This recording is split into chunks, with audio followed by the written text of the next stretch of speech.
Oh, yeah. Yeah, I guess our gain is just turned down. It's just very steady. Get your, don't worry about that.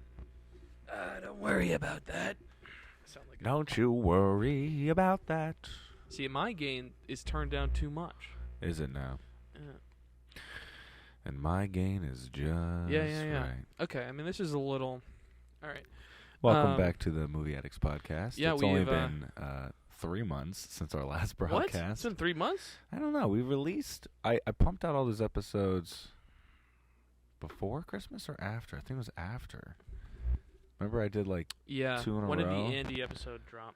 Andy episode... I still have to do clips for Andy. Forgive me, Andy. Andy's... he's pissed. Andy's been sitting behind the scenes. Responding to my emails. This is the thing, is like... Andy's a good guy, and him and Dale work closely, but Andy's like, Dale, I'm never going to work for you again if you don't drop those clips. Yeah, no, he's probably pissed. Pissed. But we love you. We know you're listening to this right now, Andy. And yeah, he does listen. It is possible that I might get those clips out before this episode, and then you have nothing to complain about at all. Absolutely. You're going to have to get over yourself. Absolutely. If you want to be a true addict person. Dale, we're okay with gaslighting our guests, right? Yeah. Oh, 1,000%, brother. Me too. We were just talking about something interesting. I Speaking just want of to gaslighting, say, can I just say one of the greatest gaslighters of all time. Who? Walter White. Oh yeah. I'm doing this for my family. Yeah. Well, yeah, an absolute psychopath. Yeah. What was I saying? First of all, great to be back. It's great to be back. I think so. Just so the people know. Our 5 listeners know. I think the pod's gonna keep going, but it's gonna be less frequent. Yeah, we're gonna find a way to. We were recording too much. I want to caveat. Dale's doing his best right now to meet my needs, because we were working very hard for the last 6 months to give you guys episodes once a week. Yeah. And him and I were trying to juggle post-production between the two of us, and it's just a hard job. I'm getting excited about some new writing classes. Dale's got a new job coming down the pipeline, and we're just trying to figure out how to keep doing the filmmaking thing while also trying to work the podcasting muscle. Yeah. So it feels best to drop the volume down to 2 a month based on films that we're really enjoying. We'll still try to watch a movie a week, but we're just not going to lock in every film just because we arbitrarily watched it. Yeah. Well, because we were doing episodes on some stinkers. I don't know if we want to go and name them, but we did some episodes on a few terrible films, and I don't know if that's really. If you and I go and see a film and we hate it, then we just don't talk about it again. Yeah, so it's I not do really have mixed feelings to. about that, though, because intrinsically you can't. I know you do. You can't sweep bad films under the rug. You have to learn from them. But the other side of the story is we can learn about it without spending 10 hours on production or whatever it takes. Not wasting everyone's time. Yeah, the fucking clips and the thumbnails. And just sitting here for 2-3 hours and having a guest come by and. Yeah. And it's tough too about bad movies. Sometimes they do make great episodes because they lead to contentious and fun conversations. Yeah. Sometimes we're just bored out of our mind. Well, Remember what was? You know what I think one of the worst one was, and you and I can completely agree on this. Go for it. The genie one. What was that? Oh, Goffle. Goffle.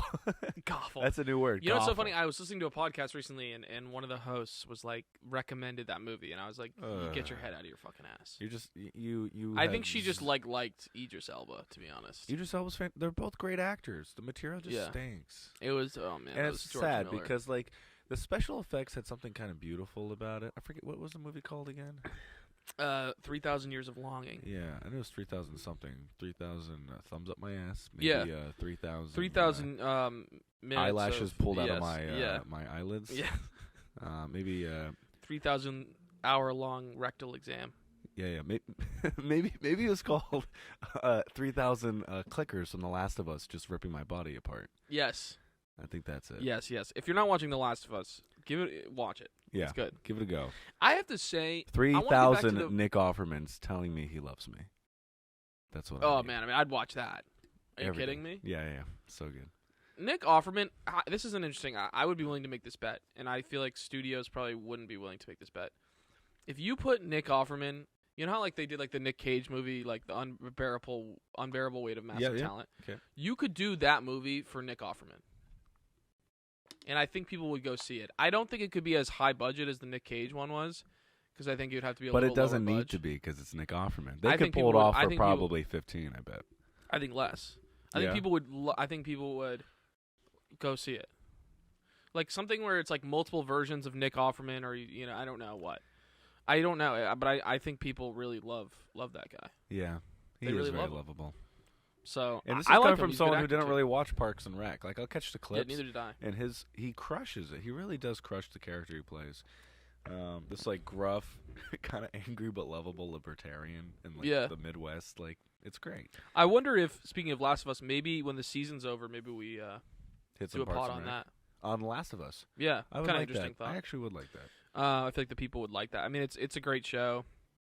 I didn't love the third episode, No. but that's just Yeah, we won't give spoilers, but the third episode departs a little bit from the main plot, but I think it gives some great it gives a great way to characterize the world without constantly feeling the need to like just give like subtle context clues through the main characters. Yeah, It's just yeah. kind of like it's like, all right, guys, we know what's going on, but like check this out. These are more people. They're kind of rounding out the world. It's like almost it's a kind of an explicit way to give context, right? Because like they easily could have. Well, now like talking about the episode, but they easily could have just shown up at that compound and just been like, "Oh, these guys that I knew lived here." Easily. Like they could have brushed over all the backstory, but I think the backstory, giving like more of an explicit backstory through flashbacks, is definitely a pretty distinct approach. I will say what is interesting, if we want to hit this real quick, talking about like exposition that's explicit versus subtle, and then that intersecting with adapting material appropriately. What you're proposing right now wasn't in the video game. The video game, like Bill was a character, not Bill, Frank. Frank was a character. And they had a different kind of action that webbed their lives together, Yeah. with high urgency and some great little, allusions to a past relationship, but different. The director said that he decided with the other creatives on the production that We have the sound. It's all good. It's all good. We're good.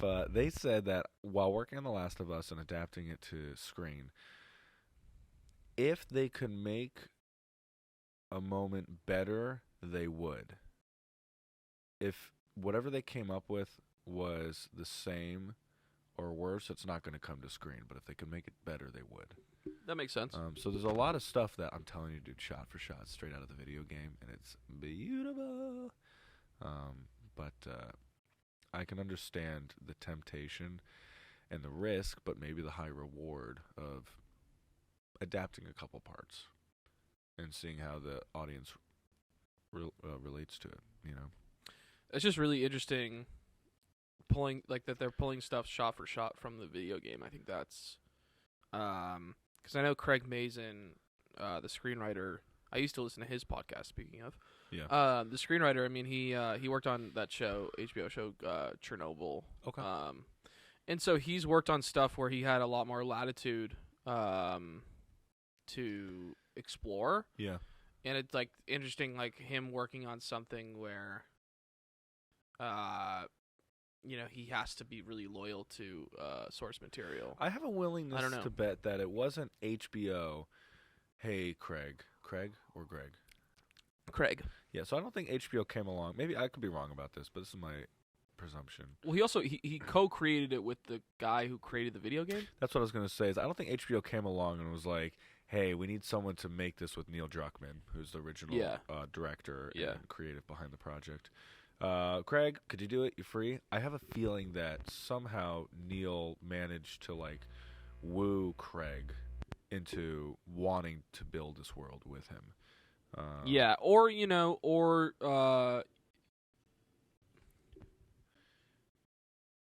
my dad's calling me. you want to say hi real quick? Um, You could. Just say hi really quick. You know what? Put him on speaker. Tell him he's on the podcast. Pops. Dude, let's talk about that movie. All right, wait, Pops, you're on the Movie Addicts podcast. Oh, am I really? Yeah, do you want to talk about the movie on the podcast? Dude, I'm so ready. All right. Let's go. So Let's go, Chad. He saw Tar. Yo, okay. So, Pops, what did you make of it? I liked the movie. I really liked Kate Blanchett's character. Yeah. Very complex. Yeah. She was a self-destructive overachiever. Very interesting. I liked the woman who played her partner. I thought she was quite good. Yeah. I thought the movie was they did a nice job developing her character. They just took too long to do it. So you liked the movie? I did like the movie. Yeah. Hell yeah. I think most movie consumers want a movie that's not longer than an hour and a half unless it's really compelling. Yeah. And Yeah. I think you shouldn't take that long to create the arc of each character and the storyline. But I thought it was great. I thought the sound was great. The acting I thought was quite good. Yeah. There was that guy. Was he Kaplan? Was his last name? Who was the conductor? Yes. Who was trying to learn from her. Yes. I didn't find him very, very compelling at all. Wait, that's the guy that she like kind of fucks over, right? Yeah. Yeah. Yeah. Damn. Oh no, the guy that she mistreated was Sebastian. Yeah, that was She brutal. rotated out. Yeah, that was brutal. But I mean, if you look around, she mistreated everybody. Yes, she's Right? really. But that's why I think it's a great character, because she's so I don't know, she's so unlikable. She's so, I don't know, like I thought that that's what makes her complex, is like Oh, I her agree. sort of And viciousness. and I think you learned the aha moment is when she goes home and her brother's getting the mail. Yes. And her I think that's her brother. Yeah. Not remotely interested in seeing her or talking to her, just letting her know that she's a lost soul. Yeah, I found that really interesting. I didn't know what you're supposed to gather from that, though. Like, what are you supposed to really gather? Because what's the brother? We don't know enough about the brother. I thought that was an interesting scene. Wasn't my favorite moment, because I don't know we don't know enough about the brother for that to. I don't know. I agree with that. I think they could have started that a little earlier, because what I took from it was she was a rags to riches story. She was a poor kid who did extremely well. Oh, interesting. And then forgot where she came from. If I read the storyline correctly, if I read that scene correctly, that was her family home. Yes. Oh, interesting. Right. Interesting. Dale, can you tell Chad that we don't have a guest today, and he's really saving us right now? Yeah, Dad. We didn't have a guest on the podcast today, so Gabe wants you to know that you're saving our ass. Hey, Gabe, I'm happy to help out wherever I can, my friend. Chad, you're crushing it right now with the criticisms. We need these like sophisticated yet like palatable understandings of what's happening with these movies. Thank you, Gabe. See, I'm not a very deep thinker. I'm shallow Hal. You're not. No, Pops, you are a deep thinker, dude. Yo, You are a Chad, deep you're thinker. crushing it right now. No, this is great. This is really great. No, I mean, Dad. Chad, you got a favorite movie off the top of your head? Anything? Do I have a favorite movie off the top of my head? Maybe one from like childhood or something. Wow. I mean, my favorite movie of all time is probably Godfather. It's For obvious what? reasons. It is Godfather. Yeah, sure. interesting. Do you have a favorite character from that movie? Is Michael. Michael? Yeah, Michael. Yeah, Al Pacino's character. Yeah. He's, right? Yeah, I mean, it's legendary. Yeah. Tough story, but beautiful. Hell yeah. Hell yeah. Well, yeah. Sorry, Pops. You called me in the middle of the Keep chatting. pod, and what? All right, well, I'm glad that I called about the right subject matter to save your bacon from what would otherwise be a boring episode. Yeah, no, we were floundering, and you. Wait, anything else about Tar though that you want to throw out there? Did he watch AvaTAR? No, I don't think so. No, I thought it was an interesting. The subject matter was interesting because I know nothing about classical music, so you felt like you learned a little bit about how that world works. I thought that was interesting.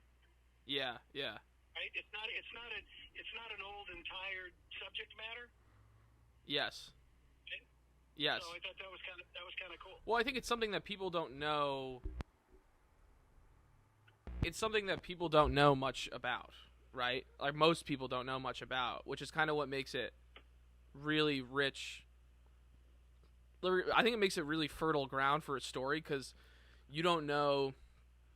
There's a lot of mystery and there's a lot of like almost like intrigue just because you don't know how all of this works. You know what I mean? I agree. So there was the movie a couple of years ago with the bald guy who was the crazy Whiplash? instructor of Whiplash, Dad. Whiplash. Whiplash. Great film. Also something I knew nothing about, and that was a really compelling film. I love that film. Yeah, I mean, yeah, absolutely. Yeah. Are those films? Is Cate Blanchett and J.K. Simmons similar in those films? No, because not necessarily. Because Cate Blanchett is very esteemed. Like she is the conductor of this like very like prestigious orchestra. I think in Germany. Is she German or she No. just worked her way up to there? She's just she's an American living in you know Okay. she's like an expat. And no, because J.K. Simmons is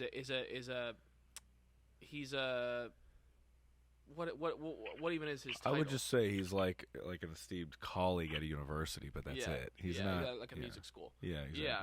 So it's But he's more notorious. Yeah. But Cate Blanchett in this movie basically gets like canceled, right? And she like it's like kind of follows her like as she's dealing with it. And, Wow. but it's such an interesting way to explore like that. Cancel culture. Yeah. Wild. Any takes on that, Pop? What on what? On her, basically the movie's about her getting like canceled. Well, yeah. I mean, I think the funny thing is that is kind of an old storyline, right? The rise and fall of a master manipulator. For sure. But I think they've never done it in the world of the arts where the character is a homosexual female. Yeah, no, for sure. I thought that was that was an interesting element, and she was great. I mean, she's got to be in the running for an Academy Award for her performance. So she was excellent. I think she should win. I think she should win Really? I think she should win the Oscar. I think if it's just on the basis of acting ability, I mean, I think Cate Blanchett is like the best. Has she won before? Yeah, I think she has. She sold the character really nicely. She did. I mean, I don't know how you felt, Pops, but I felt like the character felt like a real person. Oh yeah. Oh, no question about Like it. it almost seems it's completely fictional. The story is completely fictional, but it seems like it could have been real. Like it could have been a biopic or something. Well, the fact that I was Googling whether or not she was a real person and that was a real Oh, story wow. in the movie is any indication, she sold it well. Yeah, that's what I'm saying. Yeah, so like I think a lot of people had that reaction though. Yeah. I think a lot of people had the reaction of like thinking. I know I didn't. I know a lot of people I talked to did. It must have felt almost documentarian with the way it like tracked this person's experience throughout the whole rise and it does fall. at first, but then it becomes a little more like subjective and like expressionistic at the end, so it feels less documentary style. Cool. But yeah. Anyway, Pops, great. Great. So Colin, I'll leave you and Gabe with one thought. Absolutely. My vote for best picture. Okay. I still have I think two of the nominees to see yet is Banshees.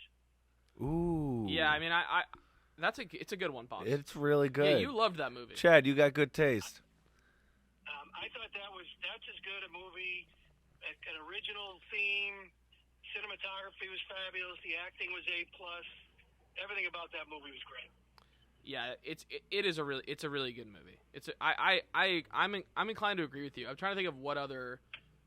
Everything always needs to be up for something. Yeah, Dad, I think that movie Everything Everywhere is probably gonna. I agree with your vote. I think Everything Everywhere is probably gonna win. I liked Everything Everywhere because it was unique. Oh, like you saw it. You saw it. Before. Yeah. Yeah, I did. And Michelle Yeoh was great. Right, and I feel like we have a connection because we saw. Yeah, she was at my graduation. Oh wow. I thought Banshees just did it for me. Maybe that was just my taste. Close call. Banshees is a really good movie. I think that's the thing is Tar isn't up for Best Picture, right? I don't know the list to be honest. Anyway, I forget. But I could check my phone. I think it is. Oh, okay. Anyway, that would be my vote. but Banshees is a close second. I really think Everything Everywhere is probably gonna win, if I had to guess. Yeah. Yeah. Well, anyway, Pops, love the takes. And appreciate you. Call me anytime you need a guest, and just let me know what movie I'm supposed to watch in advance so I can critique it for you. Yeah, Pops, we got to get you on the pod for real. Let's dude, go. In the flesh. Dale, you got to fly. Chad, you got to fly out here I'll sometime. I'll be there in a couple of weeks. Yeah, he will actually be here in a couple weeks, so maybe we can make something work. Has he seen The Whale? Would he want to talk about The Whale? Have you seen The Whale? You haven't seen The Whale, right, Dan? No, I haven't seen it yet. We can figure something out. Cool. Okay. All right, Pops. Well, we'll touch base about that. We'll touch base about that. Guys. All right, Dad. Okay, we'll talk soon. Love you, kid. All right, love you, Dad. See you, Colin. Peace. Bye. Bye, Chad. Great. Well, Chad Dale making it. That was Coming epic. in hot. That was great. We've never had. I'm glad we went for that. That was nice. We've never had that happen yet before. Nice little first opening segment with I'm 3, right? You're 1. Yeah, I'm 1. Anyway. At least I should be. I really don't know because I didn't plug them in. So, and there's an all right, octopus all right, of cables down here. So. Yeah. I'm looking at these Best Picture Do suggestions. we want to talk about the Oscars briefly? Yeah, while I'm here, I got Academy Awards Best Pictures for Best Picture this year nomination is Top Gun. Yeah. Women Talking. No idea what that is. I did not see that. Everything Everywhere. Banshees. Triangle of Sadness. Bro, I thought Triangle of Sadness was awful. I haven't seen it. I've heard some people like it, but I think they like it based on subject matter, not necessarily because it's a good film. I thought it was just so pretentious. I hated it. Beyond Triangle of Sadness, The Fablemans, All Quiet on the Western Front, which I still haven't seen. Avatar, Dude, I don't think Tar is on that list. Elvis. Tar's not on the list, yeah. Tar's the last one. Oh, it is. Okay, yeah, okay, I'm just good, surprised good, there's 10 on the short list. Why are there 10? Yeah, I think they expanded it. For what? I think that's interesting. Oh, because they want to give them more marketing power. That's kind of annoying. Because if you get a nomination, it still counts as like something. Yeah, it does boosts give ticket you sales, all not sorts just of things. ticket sales. Like it puts. My understanding is it puts money in your pocket in terms of how you can pitch yourself. Like I've heard after actors receive Academy your nominations, rate literally goes up. Exactly. So the idea that they're expanding the list means that they're basically like offering the opportunity for more companies to inflate their value. If that's fair to say. It also might be just kind of like an inclusion thing as well, wanting a more diverse slate of films to be included. Yeah. Because to the credit of the Academy, like that's a pretty diverse slate of films, right? You have a music biopic, you have a like a sci-fi. You have Avatar? 2 sci-fi flicks. You're saying Avatar? Yeah, sci-fi? Avatar and Everything Everywhere are both kind of sci-fi. That's true. Okay. You You also have Top Gun, which is such a just kind of an a genre action movie, right? So that's a pretty good like diverse slate of films. Yeah, Fablemans you is probably Fablemans and Elvis is probably one of the more like. But even then, Elvis is a musical. Yeah, I would say to the credit of the Academy, that's pretty. I like that it's a broad swath of films. Yeah.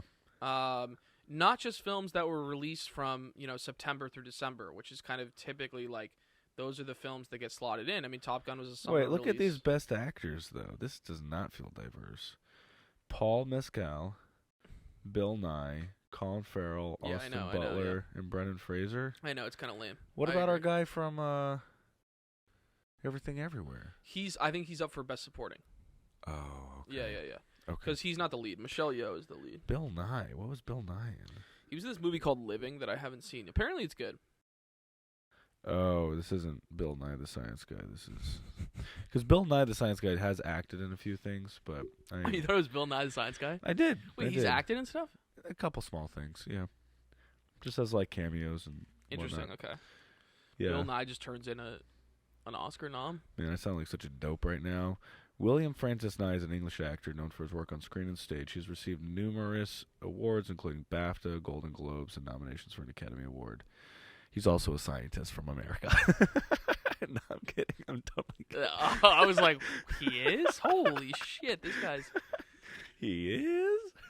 Oh, he is? New movie, Living. Huh. So, we're about to run out of time, but it sounds like this episode, right off the bat, we're going to call it AvaTAR. tar.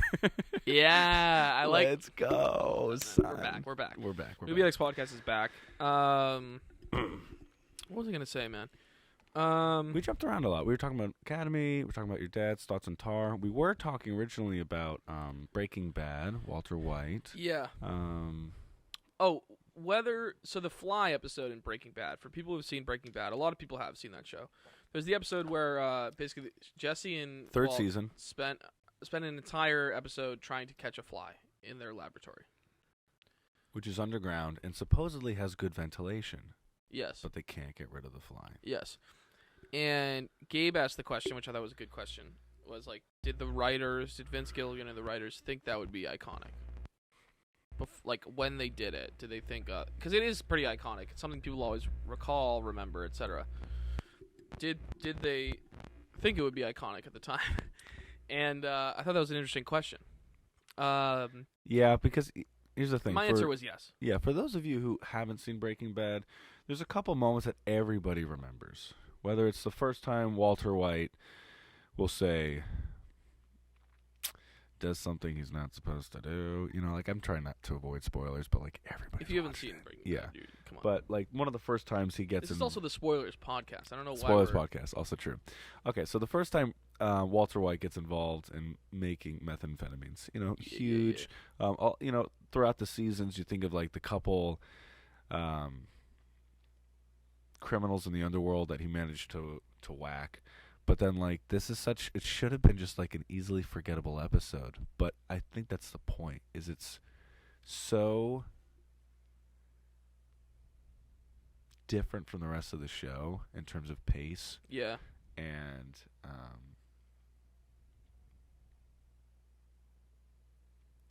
plot. It's so simple that it really stands out. It really stands out. Yeah. But that's the thing. I think the continuity to the rest of the show is it's just as heavily thematically driven.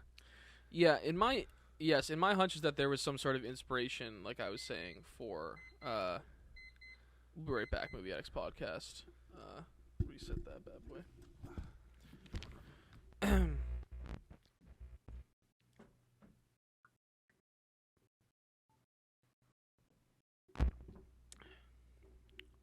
And we're back, Movie Addicts podcast.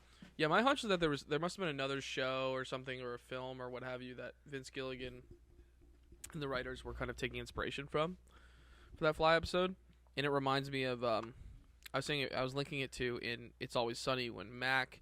There's a season where the Mac character just suddenly gets really fat, and it's like intentional. It's like something they acknowledge in the show. It's just like Rob McElhenney, and that was Rob McElhenney's idea. Apparently, it was just like, he had watched Friends, and he was like, it was so jarring that, like, none of them ever just, like, got fat, and he was like, what if you had a sitcom and one of the characters just got so fat, and everyone had to, like, kind of, like, you know, do we acknowledge it, do we not, you know? And I was like, oh, that's interesting, Rob McElhenney taking inspiration from another television show. I wonder if he also... something that is really pretty an iconic part of the show is just Mac getting fat. When did this episode come out? God, I can't remember. Was it 2000s? Yeah. Okay. I don't. It might have been 2010s. The only reason I say is because, antithetically, when Chris Pratt started doing his workout prep for Guardians of the Galaxy, yeah, and then he went back to do a season or however many of Parks and Rec, he lost a lot of weight. And in the show, they had to acknowledge it. That he was just, like, jacked. Well, at least the way they played it off, he's like, wow, you lost a lot of weight. And he's like, yup, stop drinking beer. And, like, that was it. And then they just moved past it. Okay, interesting. So, okay. But they had to acknowledge yeah, it. Andy, yeah, he just was so schlubby for the first couple seasons. Right. You know, that they just managed to, it's just very silly, you know. Yeah. Do we want to move into AvaTAR? The Way of the Water. The Way of I think it's just Way of Water. The Way of Pool. I mean, this thing's making so much money. Has it broken the $10 billion mark yet? Yeah. Is the $2 billion a domestic gross or international? Oh, we're about to. It is over $2 billion worldwide. By the way, less than $1 billion domestic. Just FYI. So how are they going to make more money off of this? They're slowing down at this point, aren't they? Yeah, I think it's starting to slow down. This is what throws me off is when they say the film took $2 billion to make. Was it AvaTAR? To what? They said it cost $2 billion, didn't they? They did? I thought so. That's why I was like, this is ridiculous. You have to make. No. I think a couple $100 million. Can you look that up? See if the budget comes up. Because I kept hearing ridiculous figures like they got to make $2 billion to cover costs of the film. No, that's true because of marketing spend, right? How does that make any sense? No, though? that's not true. No, it's not $2 billion to cover costs. That's what I hear people say. But the marketing's crazy, right? So, if it's a, I'm trying to look up the budget. If it's like a $500 million movie, they have to spend $500 million on marketing. Okay. So that's immediately $1 billion movie. Interesting. Oh, so if they want to make twice the profit, you know what I'm saying? Yeah. Then $2 billion film. Okay, so I can't find the budget. $350 million supposedly. That makes way more sense. So it's probably like a $700 million movie in total when you add in marketing.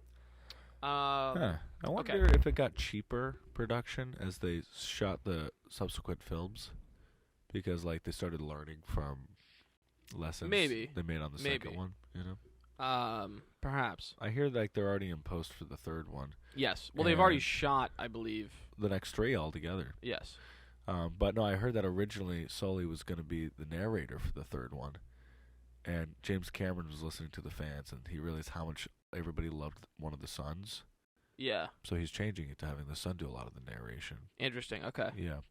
It's pretty cool. So yeah, AvaTAR. We're talking AvaTAR: The Way of Water today. Yeah. 2022 release. PG-13. Great comeback. James Cameron, his career has been pretty much flopping for the last 20 years. He's never had any hits at all. And he's coming back. He's never had any hits. It's between AvaTAR. I mean, between AvaTAR and Terminator, what a failure that was. Absolutely. Terminator was such a failure. I'm surprised you remember the name of that film. Titanic, also just a huge failure. And Titanic was that? Yeah, exactly. Right. I mean, I don't know if you've heard of there's two actors in it. They didn't really do anything after Leonardo DiCaprio and Kate Winslet. I don't know, bro. It's kind of garbage. I've Winslet? seen it. Yeah. Yeah, I know. No actors you haven't really heard of. Yeah. No. And he So he, finally salvaged his career. Thank God, because it's nice to see these directors make comebacks once in a while. Yeah. Spielberg did it a couple times. Yeah. Who else did good for himself? Ridley Scott. Yeah. He's pretty good at some of those comebacks. Yeah, absolutely. Yeah. Yeah. So this thing clocks in at 3 hours and 12 minutes. People didn't seem to mind because they went to go see the goddamn ladies and movie. gentlemen, if you haven't seen this film, in my opinion, run to the theaters. I really don't care what everybody says about how you should not watch this thing at home. It's going to look like garbage. Oh, That's watch it. That's also true. Thank you, Dale. That's actually a great point because the film really is. It's not going to look right on your TV. If you want to think like Christopher Nolan, another director who just like has been doing terribly for the last 20 years, every film dumb joke. Every film he makes has to be seen in theaters. And this is another example of like filmmakers kind of taking back the cinematic forum. Like I really hope this is That's fair, yeah. I really hope at the very least, even if there's I don't think spectacle creep is fair to AvaTAR because the spectacle feels very much in service of the story he's telling. Yeah. But it really is a film that if you watch on your phone, you're just not going to get the full experience at all. I think even if you watch it on your TV at home, it's not going to look right. You better have a triple laser projector with a 150-inch screen to even come close. Yeah. And even then, you're not going to get the surround sound because you're going to be listening through it with headphones. Yeah, I mean, and that's why you would see ads for it on TV spots, and it just does. It looks weird. It just like looks kind of silly and wonky on. Well, you actually bring a good point, Dale, because a lot of these films that I feel like are. Was this one shot 70 millimeter or shot in IMAX? Yeah. So these films that are shot in IMAX have so much digital information that they can really color it. So like you really can only experience the colors on that screen in the theater. Yeah. The capabilities of like a typical consumer grade LED television is not going to have the same color. don't know what you call it, gamut diversity Yeah. as like what you're watching in theaters at an IMAX house. So yeah, it really is going to be a special experience just to watch in theaters. So yeah, I did not. Did you see it in 3D? No, I kind of skipped on the 3D. I saw the original one in 3D, and as much as I like the idea of 3D, I just don't want to put on glasses sometimes. Yeah, I kind of actually. You know what's funny is I wish I had seen it in 3D. I saw it in IMAX. We still can if Yeah. you want. Saw it in IMAX with my girlfriend. Yeah. Shout out to Annika. Annika is our 6th person to join watching the Movie Addicts podcast. So thank you for listening, Annika. Right now. Yes, she is our 6th audience member. Yeah. I don't really actually think she listens that Annika, much, you've just which been is fine. demoted. You're not an audience member. Honestly, which is fine. She's listened a few times. Is it fine? You give her a pass? Yeah, I think it's fine. You know. Ladies and gentlemen, She doesn't have Colin Charles Dale, master nepotist. Yeah. It's okay. Just let it slide. It's fine. Yeah. It's good to have no standards for the people we date. You know what I'm saying? Absolutely. And You're not going to defend your girl? Damn, Dale. Damn. We gotta move on. I'm flustered. Yeah, I mean, I think this thing has a 7.8 out of 10 on IMDb. Which I feels like too low. Like, it should have cracked 8. Like, I have to say I agree with the 7.8 out of 10. That's me. 7.8? Yes. Why not just give it an 8? Is it really an 8, though? I think so. 8.1. Story-wise, is it really an 8? We'll get into that. Oh. All right, so this thing has grossed $2,174,420,442 worldwide. That's a lot of money. So I definitely have never seen that kind of money. Yeah, that's a lot of money. I gotta sneeze. This just in, a lot of money. And directed by James Cameron, written by James Cameron, and Rick Jaffa and Amanda Silver. Amanda Seyfried. What is she doing on that writing team? Amanda Silver. And Sam Worthington plays Jake, plays Sully. He's great.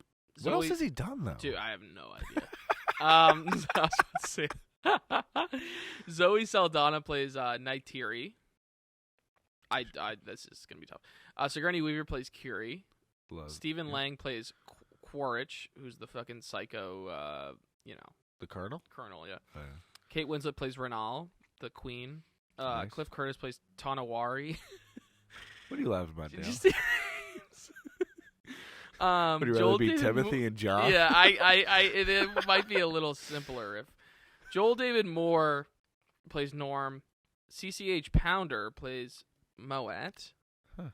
Edie Falco plays General Ardmore. Brendan Cowell plays Scoresby. Jermaine Clement plays Dr. Garvin. Great character. Actually, I do like Jermaine Clement. He's good. Jamie Flatters plays Netayam. Whatever. All right, now we're getting into. Let's play. So this is really How interesting. many Trinity names can Jolie Dale pronounce? Oh yeah, Trinity. So Britton Dalton plays Loak, one of the brothers, and Trinity Jolie Bliss plays Took. Fun fact about Trinity Jolie Bliss. Okay. It's my fraternity brother's sister. What? And I remember David Bliss, and he would tell me at the Fidel house, he'd be like, "Yeah, my sister's filming like the new AvaTAR or whatever," and I'm thinking she's like a background extra. Nah, son. She got a name. She was like a star. She was like she got like credit. She got the pre-credits roll credit. Like she was Took, and she's like the little girl. Yeah. Who's like adorable and whatever. Like it's my fraternity brother's sister. Sick. Trinity. So shout out to her for just securing a bag there. Dude, she did secure the bag because she's going to be with this film for the next couple of... Yeah, and You know what I'm obviously saying? I think they've already finished filming, so I don't know Damn. what else she's doing now, but So cool. good for her. So yeah, David Bliss, shout out to David Bliss, shout out to his sister Trinity. So anyway, where do we begin with such a... First of all, I just want to talk about Edie Falco, the Edie Falco story of like... She was like, "Oh yeah, I was kind of confused when it came out." I'm like, "What the fuck are you talking about?" And she goes on to say... She's like, I thought it had already come out and it had flopped. Yeah.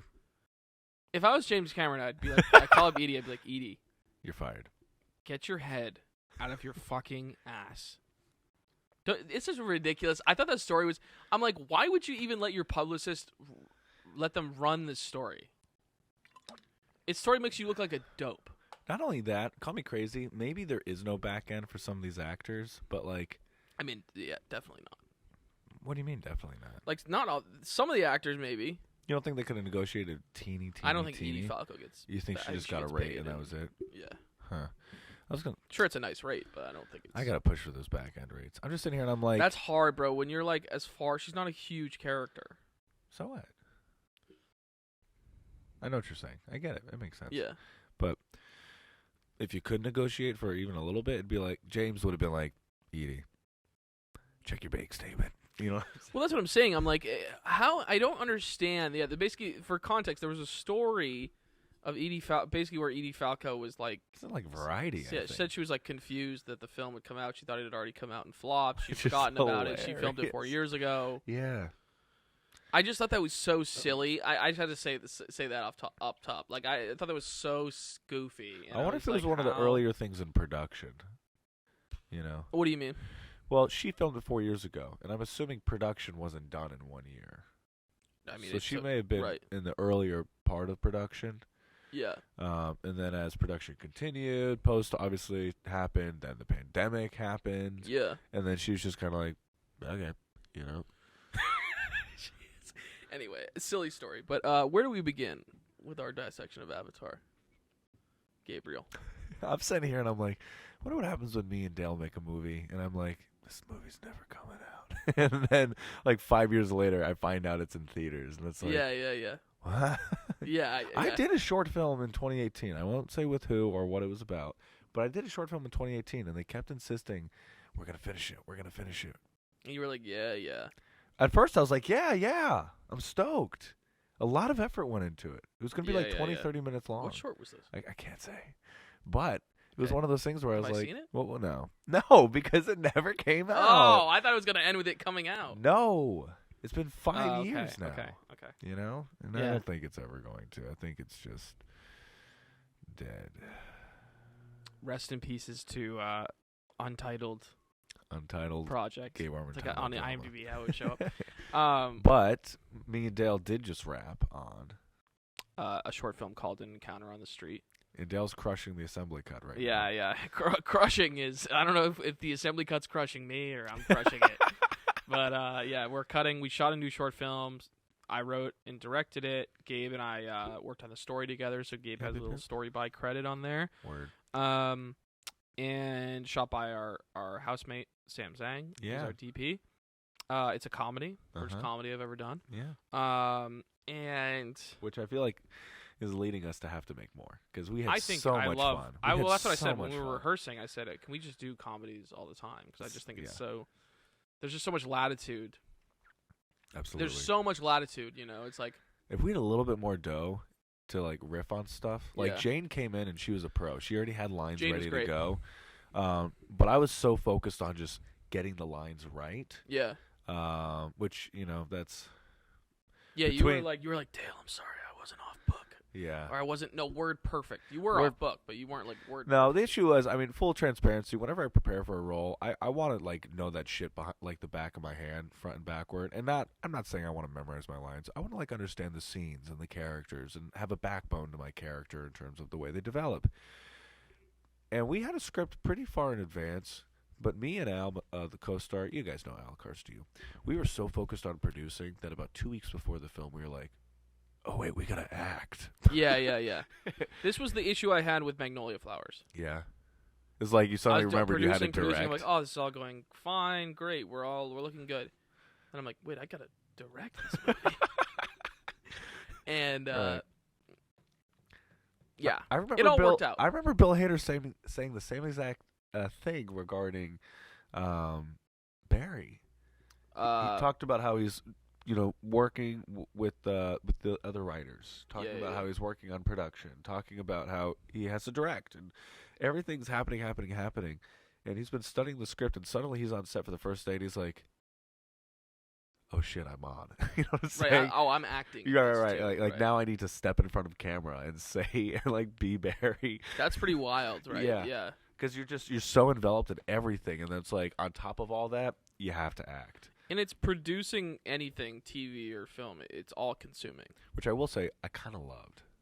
You liked it? I did. Oh, that's good. Yeah, it makes me think that like I would like to direct more. Like this might sound kind of egocentric or whatnot, but the idea to like be funding a project and calling the shots, but then delegating responsibilities to different departments, and then ultimately getting to act. I'm like, I get this acting producing thing. Like I'd love to direct and write as well because I just have so many stories and visual ideas that I want to communicate. But there was something really fun about producing, and obviously what was tough about this production is it was so low budget that we're also production managing. Yeah. We're also like, quite frankly, PAing. Like my ass is cleaning bathrooms and like stocking toilet paper and shit like that. Shout out to plenty Sammy of for toilet paper in picking that that up. bathroom, by the way. It'll be there until we leave this house at this point. I mean, I'm you know, I've taken a few rolls. Oh yeah, that's nice, Dale. I mean, listen, I got a benefit from this production somehow. I didn't get paid. Fuck you, Dale. That's my compensation. Toilet paper. All right. What? The trail mix wasn't enough for you. Nutri-Grain By the way, bars? what happened to that trail mix? It I was come eaten. home one night, it's gone.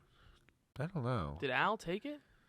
I threw the box out, but there was only like 2 or 3 left in it, and I don't Al remember. must have you let Al get into the snacks, and it's just kind of game over. I guess so. I was mostly focusing on the brownies and the grain bars. Yeah. Anyway, yeah. All right, we actually going to talk about AvaTAR now. We've taken about a zillion detours. It's just been fun catching up. That's all. Yeah. No. I know. I enjoy it. Do you, Dale? I hate it. You can be honest, Dale. No. I love catching up, man. It's the most fun part of the podcast. Hell yeah. All right, so AvaTAR. I don't even know. We can talk about what we want to talk about with it. well, we could do what worked so well in the past for the podcast, which was walk through the entire plot. Imagine if we did that for this movie, for a 3-hour movie. Like I would actually kill myself. So the film starts. Like there would be like all of a sudden a noose would drop down and I'd just be like. You know what it is? That was the biggest slump noose in the drops- Movie Addicts podcast history. Was that period of time? The noose drops down, and for every 10 minutes that we talk about the plot, it just rises a half an inch. Yeah, it's already around my neck. Yeah, exactly.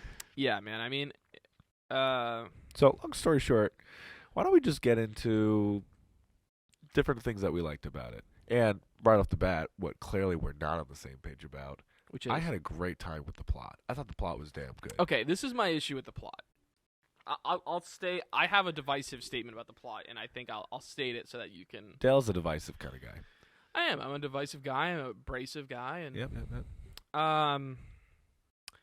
the movie basically becomes Die Hard in the third act. And Have you seen Die Hard? What? Have you seen Die Hard? Yeah, and I don't like the like that's like 1980s, 90s. What? Keep going. Like it just, but like the general, just like I got your kids. What are you gonna do? Like he's like holding them hostage. I'm like, bruh. Why don't you like it? It's okay to say it feels contrived, but I think outside of that, do you have any better reasons? I think it feels like I've seen this before. Okay. And I expect like kind of a little better from Jimmy Cameron. If we're gonna come in with problems, Yes. reasonably so, do you have any solutions? Something I think that could have been better. This or is different? this is a solution. This is a problem I have with. This is my solution. It's a character based one. Okay. I had a problem with the Marines. In this one, there's no moral complexity to the Marines. Like there's no like. There's very little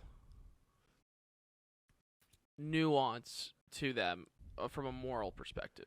They are just kind of the bad guys, right? And there's no doubt, there's no shadow of a doubt about that. I feel inclined to disagree. And so that leads to the but that's what I'm saying is that leads to the problem of well now they're just evil terrorists basically. Okay. And terrorizing these people. And so it's like it feels like the plot has to take on a shape that is very predictable. Okay.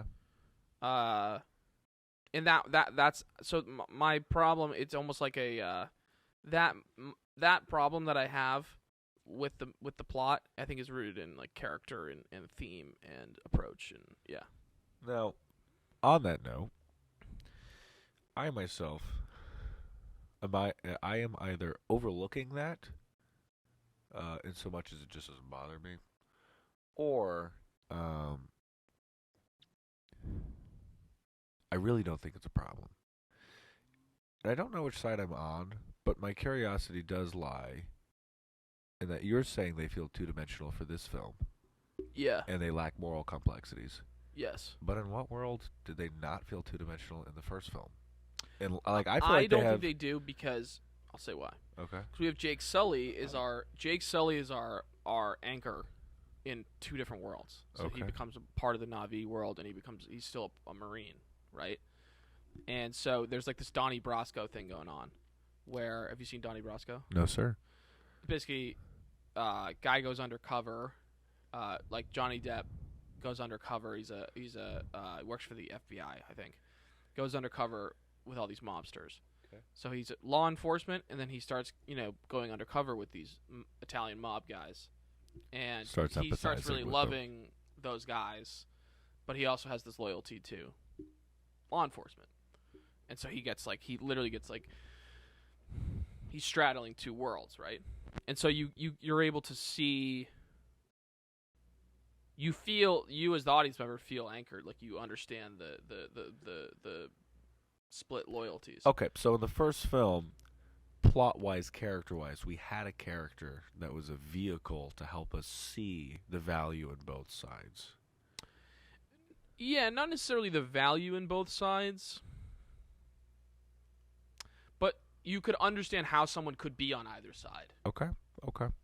And then in Maybe this that's the same film, thing. you think we're lacking that character? I think we are, because we're already with the Na'vi, and Sully's already made his choice. He's with them. Don't you think they he has tried? children? You don't think they tried to do that with the Colonel though in this film? Bro, that felt really weak. That felt like an addendum, a last minute addendum to the plot at the very end. So where all of a okay, sudden interesting it's like, point. oh, we're gonna save the Colonel. He's worth saving. Like he is. Because, see, what I like about that, now that we're talking about it, is it just means that they should have done that earlier in the film. They should have brought the relationship connection earlier, which I thought they did. That's why probably I felt it more so than you. What, with the Colonel trying to have the heart-to-heart with Spider? As soon as I found out that the Colonel is now Na'vi, with memories of a human being that's no longer alive. So now we have we'll call it an entity, because he's a person, and they managed to manufacture like memories with whatever technology they use in the future. We have basically a person that is reincarnated in the antithesis of their existence. That sounds very morally complex. Imagine a KKK person being reincarnated as a black person. Yeah. That would be really hard for them to grapple and understand. Yeah. And yet the Colonel is forced to embrace that, and not only embrace it, but find a way to, still hold on to his past and move forward, Yeah. So I kind of grabbed onto that early in the film and really enjoyed it. To your credit, I don't know how many morally complex decisions he had to make until the end of the film. Yeah. If they made him have these decisions earlier, it may have been more compelling, to your credit. And are there any other characters outside of the Colonel on this note? I don't know, because now Jake is like 100% Na'vi. Everybody else. But you know what?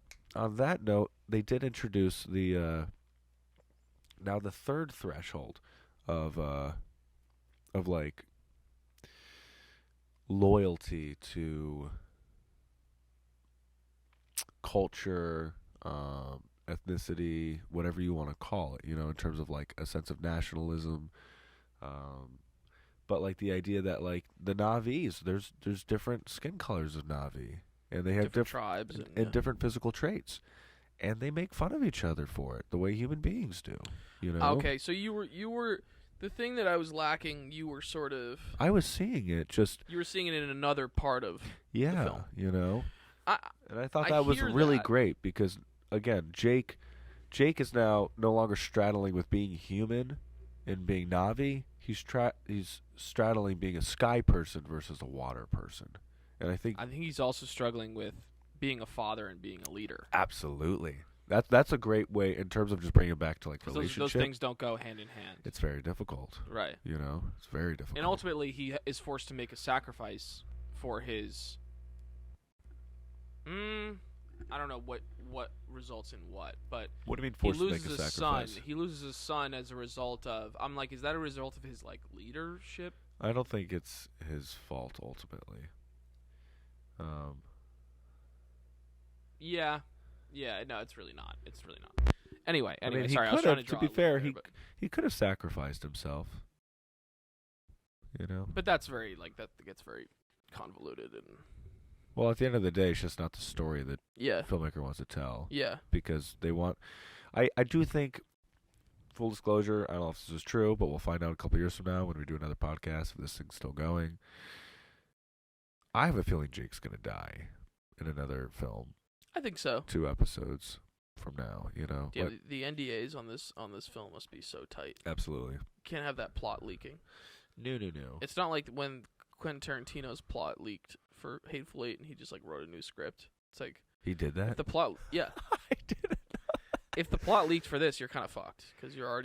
I don't think it can be leaked. All right, well, Hold this, we'll be I'll right break back. that down. Yeah. We'll be right back. It's the Movie Addicts. It's the Movie Addicts podcast.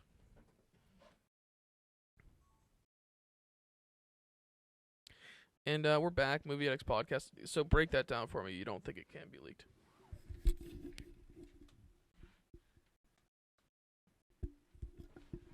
So this might be completely mythical in nature, made up. We love that kind of stuff on the Movie Addicts podcast. Let's go.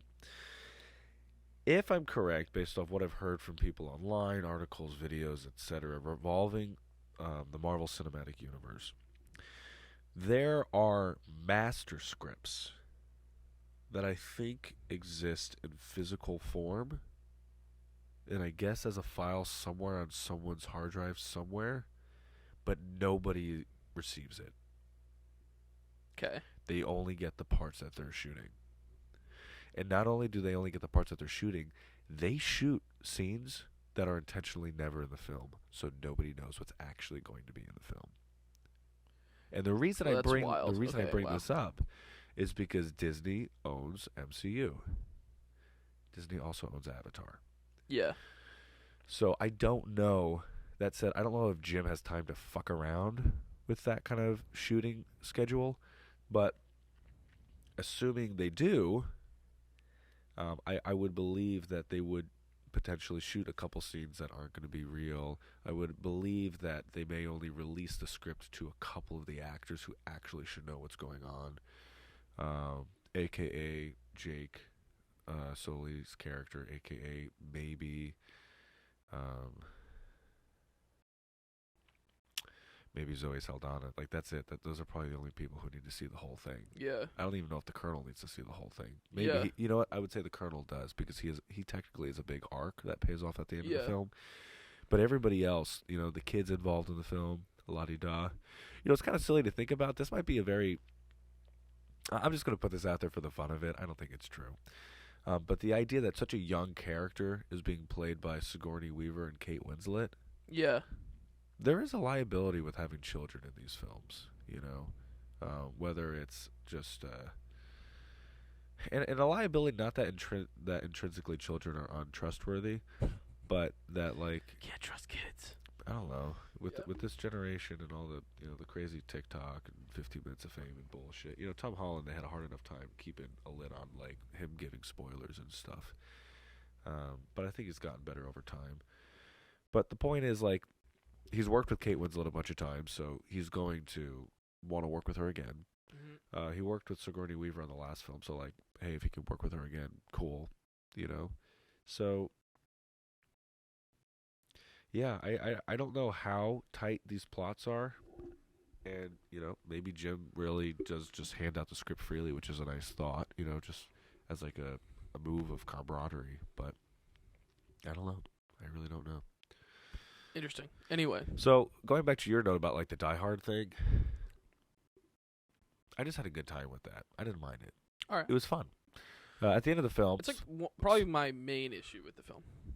which is not that big of an issue if you think about it. You know, it's big in so much as it's big in so much as it's at the climax of the film. Yeah. But it's only like a 6-7 minute sequence, not even like scene. Yeah. You know. Yeah. And if that's the only thing out of 3 hours and 12 minutes is like a 7-minute segment, that's pretty good, Dale. Yeah. Yeah. I love. Yes. No. Yeah. That's fair. That's fair. What was your favorite sequences or scenes in the film? Huh.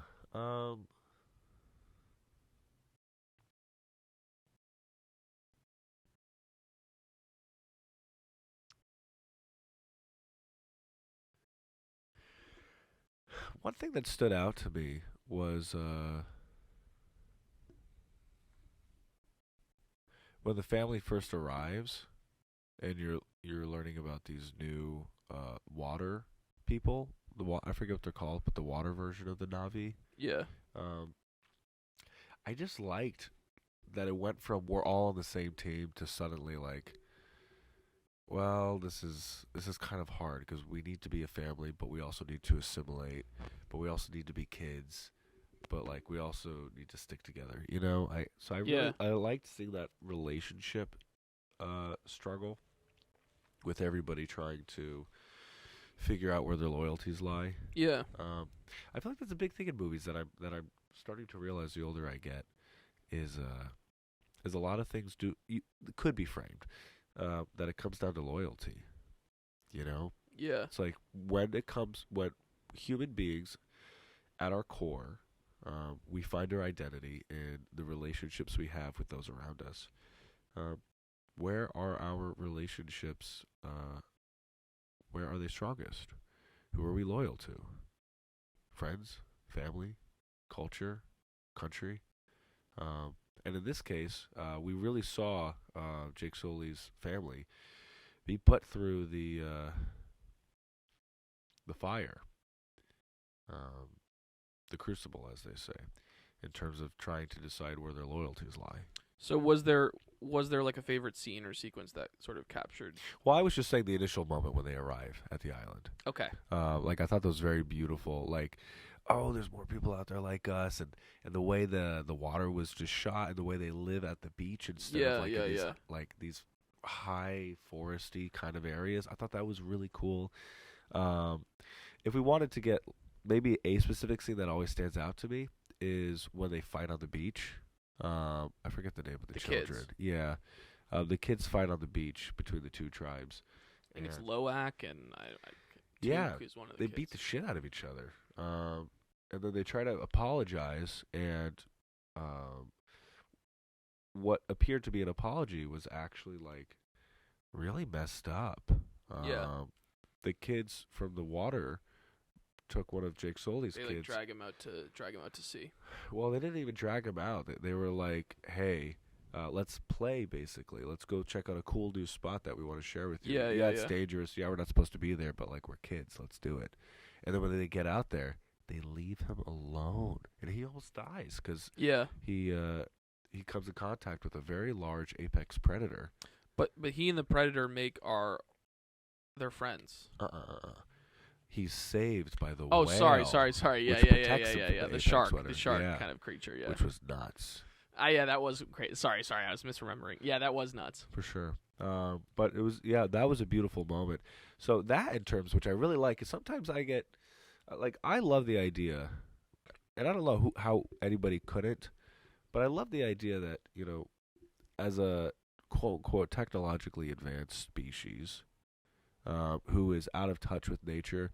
I love when people stop and they remind themselves, well, we are humans. We have a great history with the earth. We should be stewards and take care of the planet. And I'm all for taking care of the planet, but I do get a little burnt out when it becomes just like a hokey, contrived theme in films. And I don't think James Cameron does that. No. In this movie, he does an awesome job. Another scene that really stood out to me is when the boy, I forget his name, when he connects with that whale creature. Yeah. Yes. In the movie they have these creatures that are kind of like whales. I don't know what they call them. But they're bigger. They're probably bigger than any I think our biggest whale is the great blue whale or something like that. I don't know. I don't know. Sperm whale? I don't think so. I think I'm conflating great white shark with the blue whale, but I think the blue whale's the biggest one. Got it. Okay. But the point is, this thing's even bigger. It's huge. And Big. it's sentient. Big boy. You know, the Yeah. researchers in the film, the scientists, allude to the fact that, like, they've been studying them for years, and they have complex language and complex emotions, and they express themselves with art, but they are, like, very large creatures that live in the ocean, and that's how they interact with each other.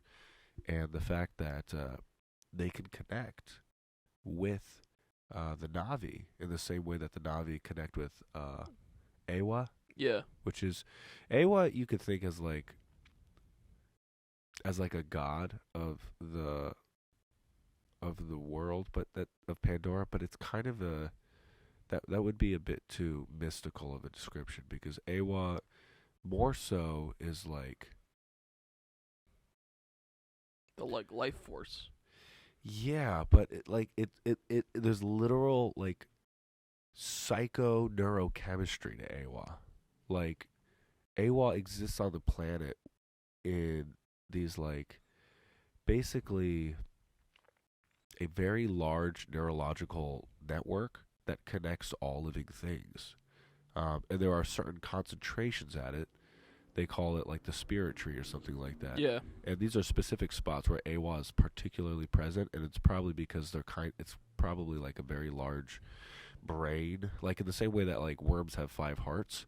I'm sure Awa has like multiple like bundles of these like trees or neurons or whatever, where like she's particularly present.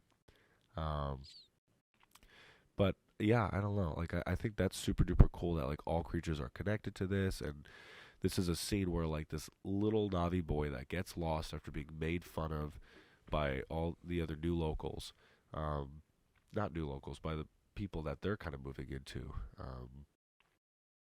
He connects with nature, and it's a really cool moment. That was my personal. So you segued perfectly. That was my personal favorite Yeah. sequence in the film was him connecting with Keep going on that that. whale. Keep going. I just like. I also really like that the whale like talks. I mean, they quite literally communicate, right? Yeah. And I have subtitles he for asked, yes, which I really liked. I thought it was I kind got of weird very at first, emotional and during then I that got sequence. yeah. Because the whale also doesn't want to talk about. He asked the whale like, "What happened to you?" Yeah. But why does he ask that? It's something. The whale has some sort of scar or Yeah. something, Yeah. and the whale says like, "I don't want to talk about it." I think he It's has too-" the thing in his arm. yes, in his fin. Yes, The metal rod. yes, Spear. and he's like, "I don't want to talk about it. It's too painful." Yeah. And you learn about, and then there's like you learn about the mythology of the water people, and that they've that whale that he has this connection with is considered an outcast A traitor. because he broke the code that the whales have, which is not to kill. Yeah.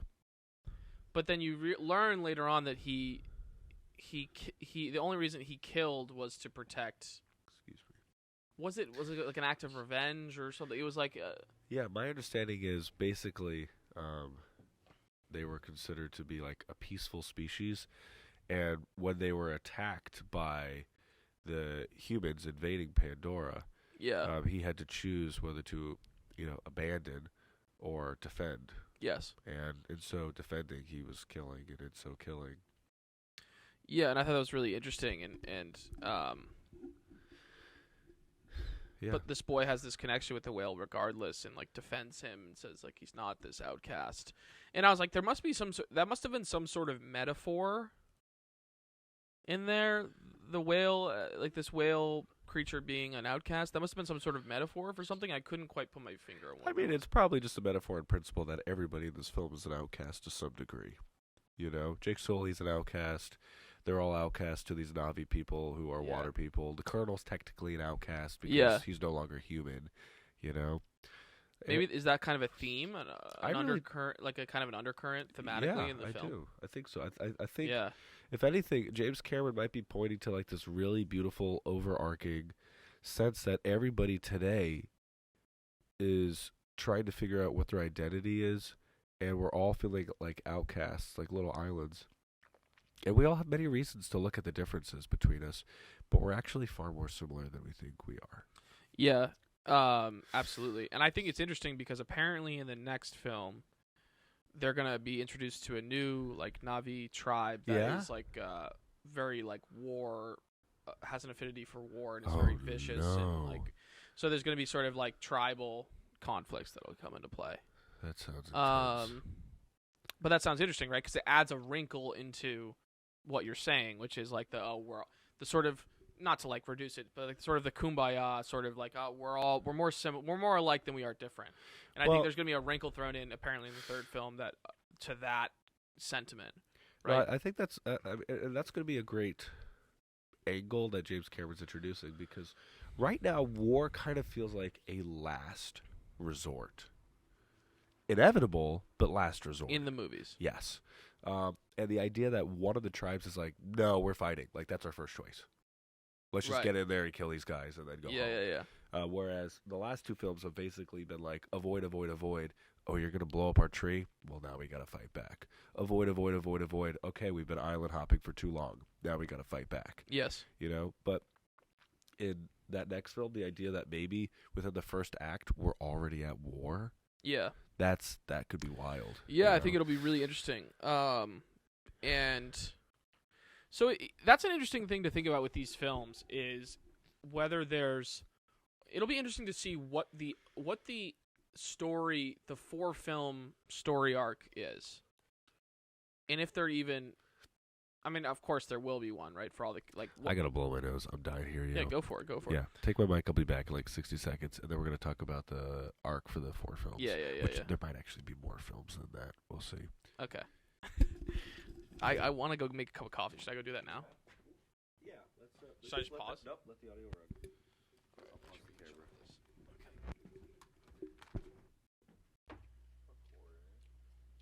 What's up?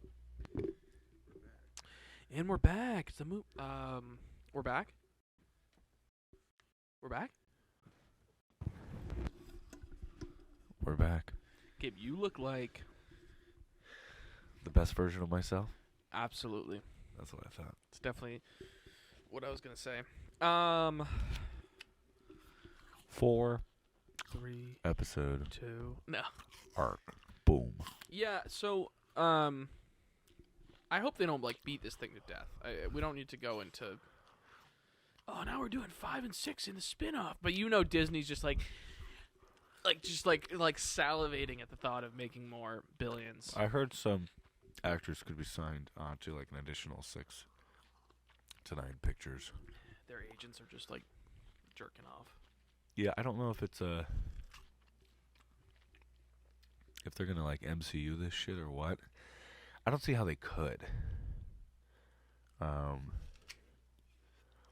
Unless they create like a beautiful like Star Wars version canon story 1 through 4 or whatever, and then they just like, this is the one about the boy, this is the one about this tribe, this is, you know what I'm saying? Yeah, I hope they don't do that. Yeah, They might though. I don't know. I hope Jim Cameron puts his foot down. But what I was going to say is, in terms of like the arc for the whole series, I there's a part of me that really feels like the Colonel's actually going to take on some kind of messianic figure. I remember you saying this before. Why do you feel that way? I think they're setting him up for that. I think to start the character as a completely villainous, unempathetic role, and then in the second film, they give him a redemption arc. Which redemption's not quite the right word, but he is on the path to something that is far different than who he was in the first film. In the first film, he existed as a foil to Jake. To not only Jake, but to the Na'vi. Yes. You know? He saw the world very black and white. Yeah, he saw the locals as savages. He saw him as like his work on that planet was a matter of serving his basically his corporate funders and he saw it as his job to like protect people, you know, from what otherwise would be known as like uncivilized people, you know. Yeah. In the second film, he becomes one of them, and so now we already see a shift. Yeah. And not only do we see a shift because of what his physical change, going from human to Navi, but now also his moral, we'll say, responsibility. Because in the first film, he's an older man, no family, only a military leader, nothing to lose except his battalion. Which, you know, anybody in the world could make a very good argument that when you're part of a squadron, battalion, etc., those are your brothers in arms, and you love them like your family. Sure. And you're going to die for them, and I get that.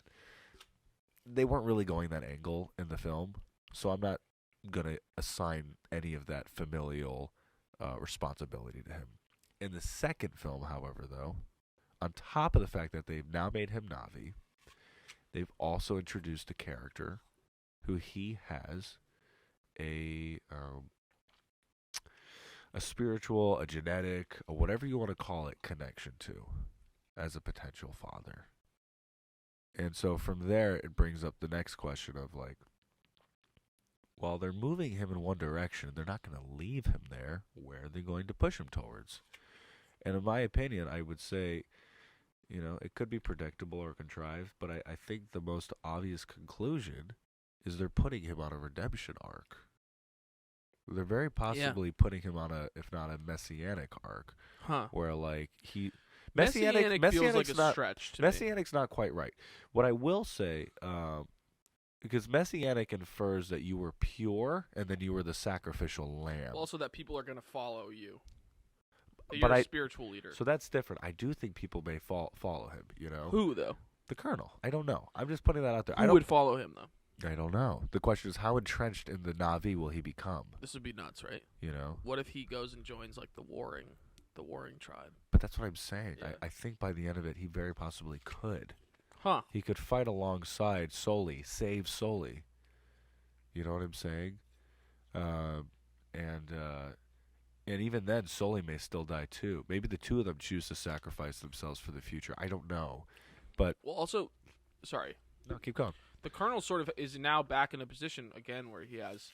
You know, it's interesting. I was about to say he's back in a position where he has nothing to lose because, like, he lost his battalion, like when the ship is exploding and whatever. Yeah. James Cameron, first of all, loves sinking ships. The guy loves them. He does them really well. He loves water. He loves sinking ships. But now he's back in a position actually where he has, for the first time ever, he has something to lose because he has Spider. Exactly. So that's interesting. What did you? And I have interesting a to think follow-up about. question, I wonder if he struggles with trying to regain his humanity, or if he even cares, because now Spider is his only connection to really being human.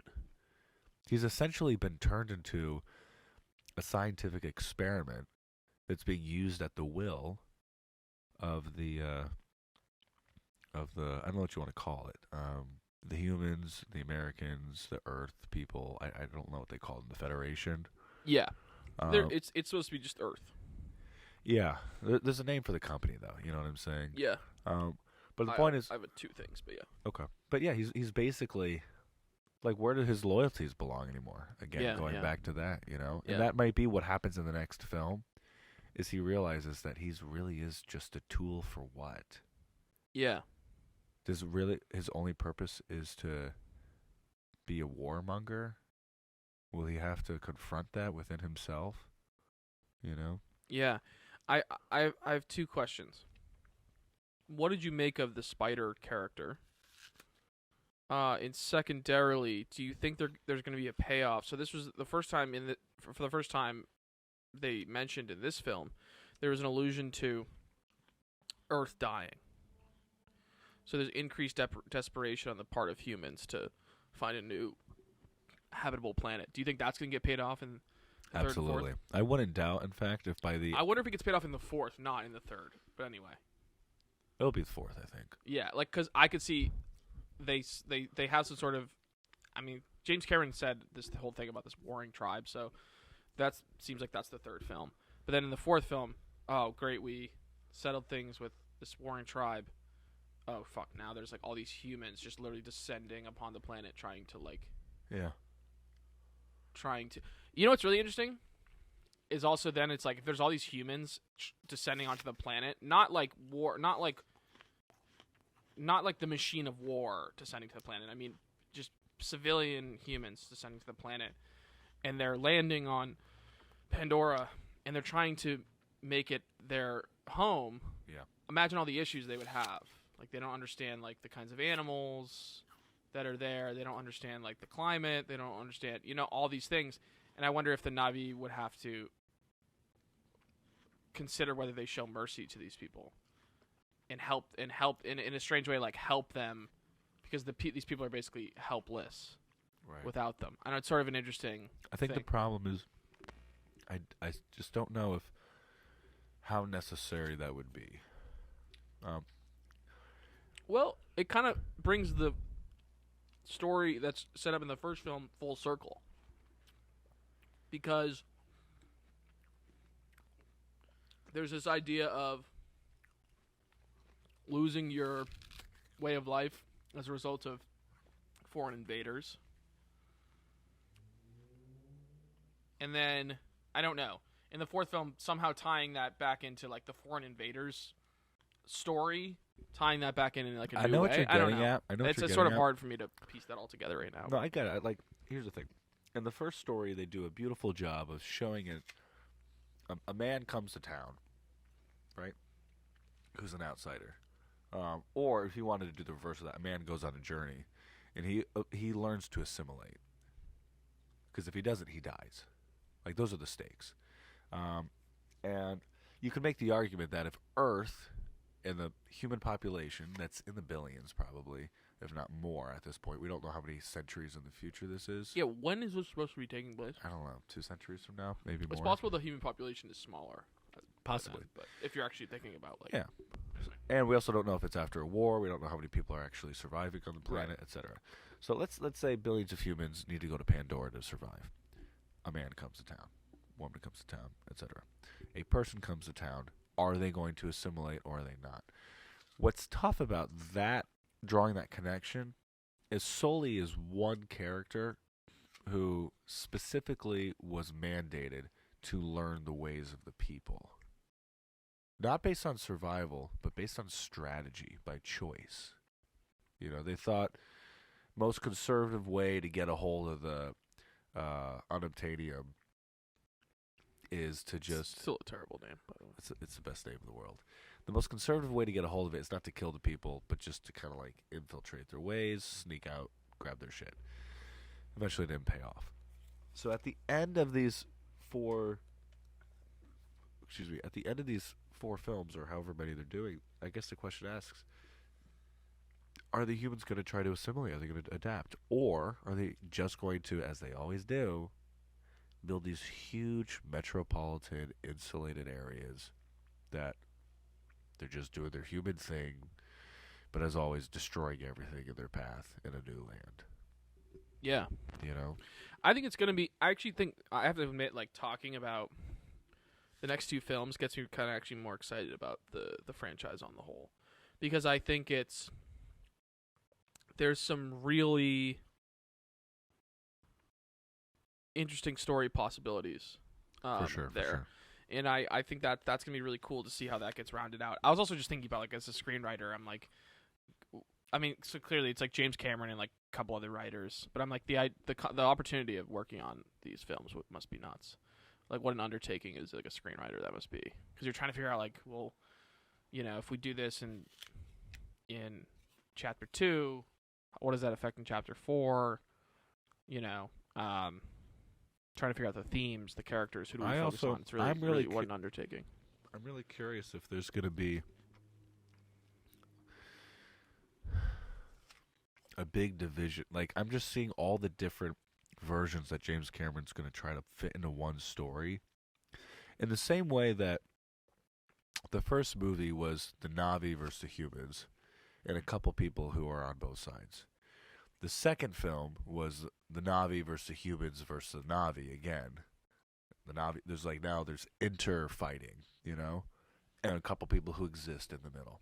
I think they're going to keep branching that out. I really wonder if at some point there's going to be humans who want a war, and there's going to be humans who want to be close with the Na'vi, and then there's just going to be civilians who don't give a damn.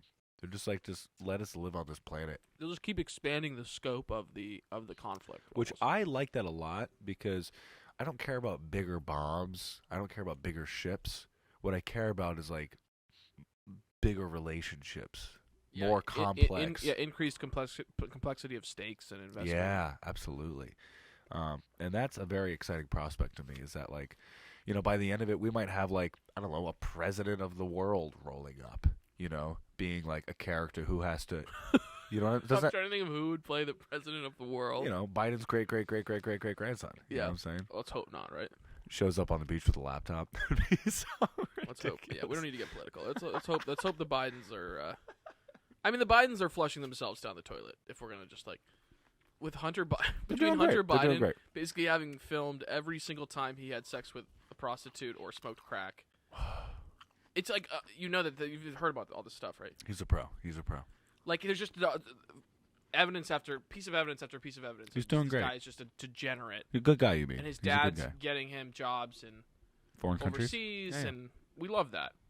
We love the president just getting his son. It's the American way. Yeah, it's just ridiculous. And then Joe Biden has all the classified documents at his house, and the FBI is like searching his house. You mean Trump? No, Joe Biden. Joe Biden's got shit at his house now? Yeah, like what the FBI hell is is searching going his on house. here? It's ridiculous, dude. This country's absolute fucking. To be clear, when you say his house, you're talking about the White House? No, multiple homes. No, What? multiple homes that he owns. What? Then I'm also thinking, I'm listening to the news, I'm also thinking, how many homes does this fucking guy have?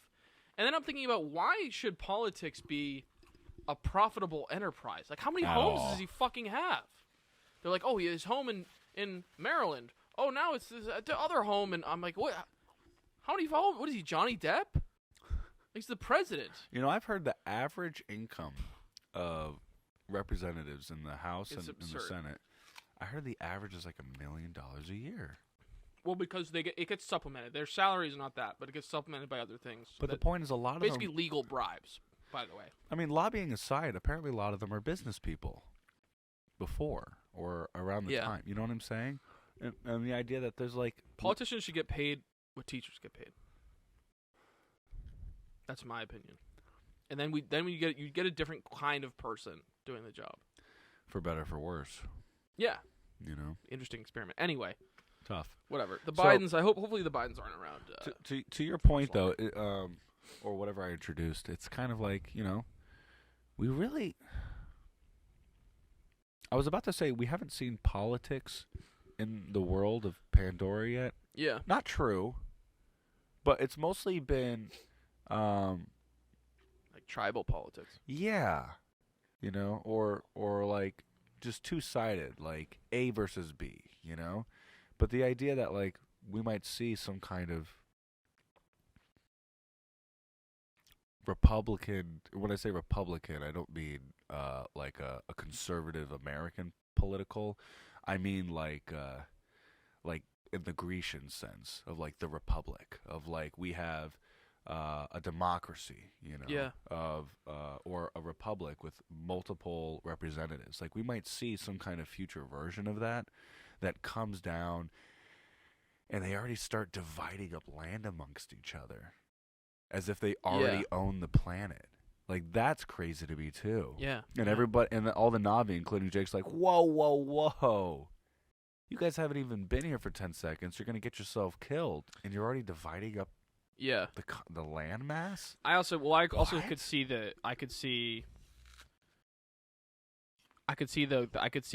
planet and its landscapes and whatnot posing a threat to people who are trying to settle, like the Earthlings who are trying to settle. Absolutely. Right.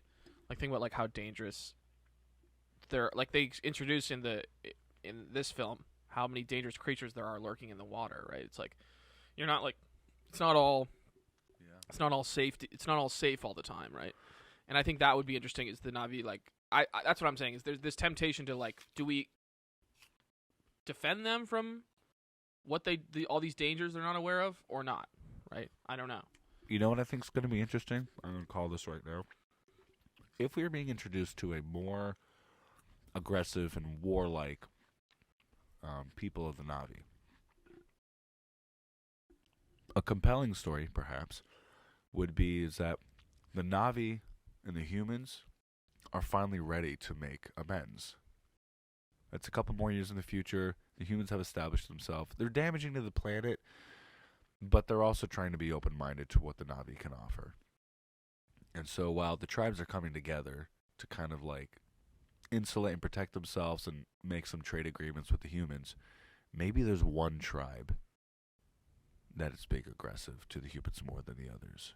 And maybe that's what's going to happen, is there's going to be some kind of like Trojan War kind of element that's happening. Yeah. Where the humans feel like they can trust the Na'vi finally. The Na'vi feel like they can trust the humans finally. And then one of the tribes, the warlike one, Yes. decides to take it into a matter of their own hands. And then the Na'vi have to decide, well, do we side with the humans against? Yeah. Sort of an interesting. There's clearly like That clearly, sounds like, so interesting, though, Yeah, because yeah, imagine if the humans and the Na'vi have to fight together against Yeah. the Na'vi. That's crazy. I really do think that this is the kind of stuff that Jimmy Cameron is, our brother Jimmy Cameron, Brother, are you listening? that he's like setting up. I really think that's like it's setting up. So I here's what I will say in fairness to this film. I'm realizing I don't think you can judge this film until all 4 of these movies come out. I don't think. You know, 24? I mean, I'm gonna preemptively siphon off the 4 films as AvaTAR canon and consider everything else to be bullshit. Love the way that. Star Wars, I don't even think about the Star Wars, like all the new things that are coming out on Disney Plus. They're not even like real to me. I do want to watch Andor. I hear Andor is really good. I know, but it's just hard for me when there were 6 movies and then all of a sudden there were 3 movies that made the franchise shittier. Yeah. And then anyway. Yeah. It gets me too fired up. But The Mandalorian's good. I stand by The Mandalorian. I've heard The Mandalorian is quite good. Anyway, I don't mean to sidetrack. I think I can't judge this movie too harshly until I see all 4 movies and see how it comes to a conclusion. I think that's in fair. fairness to it. I want to talk about, before we go, so we don't have to beat this thing to death. But I want to talk about like we can't because we've talked a lot about story and character and all these things, world building. I want to talk about like the actual spectacle, like the actual visual achievement of this movie is. And What? I'm gonna kick your ass. What? What do you mean? Are you joking? About what? About how pretty it looks? Yeah. Yes. Like just like there's no what this movie meant when the first one when it. Are you joking? Keep going. What the movie meant when it first came out, what it means now. Like the effects. You think it's a technological achievement? Are you fuck you? What are you trying to fuck with me right now? You think the film Yeah, you think it's a technological most achievement? photorealistic computer-generated images that we've ever seen on screen today? Is that true? Absolutely. Interesting. Okay. Absolutely. Photorealistic meaning. Meaning that if I were to hold a camera up and look at a human being standing and a human being and take a image, and then I would hold the camera up and it would look the same as a Na'vi. You know what I'm saying? Like in the same lighting if you were to take 2 images. Yeah, for sure. Yeah, I mean, I think it's really... I mean, there's just a number of... I think people were pretty blown away by the first film when it came out. I mean, there's... It's funny, I look at it now and I'm just like... Well, the computer generation is the same, though, right? No, it's better. Oh, it got better? It's way better.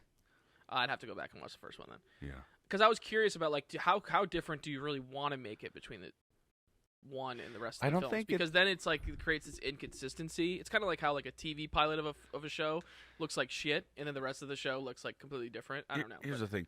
I think you'd be surprised to see how much that's happened in the last 30 years across specific franchises. Something as simple as like Toy Story.